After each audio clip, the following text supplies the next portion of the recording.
एक गरीब आदमी के घर चोर घुस आया।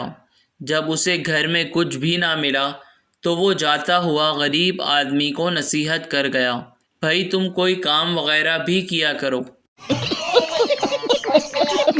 ट्रेन में देहाती, मैंने थूकना है, कहाँ थूकूं?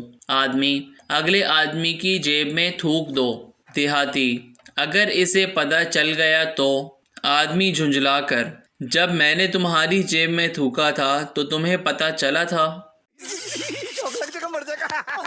किसी गांव में एक भेड़िया घुस आया। सारे गांव में भगदड़ मच गई। एक बहुत मोटी औरत अपने खावन से बोली, हम भी भाग जाएं कहीं, भेड़िया उठा कर ना ले जाए। शौहर, तुम घबराओ नहीं, वो भेड़िया है, किरेन नहीं। Please share and subscribe our channel and press the bell icon.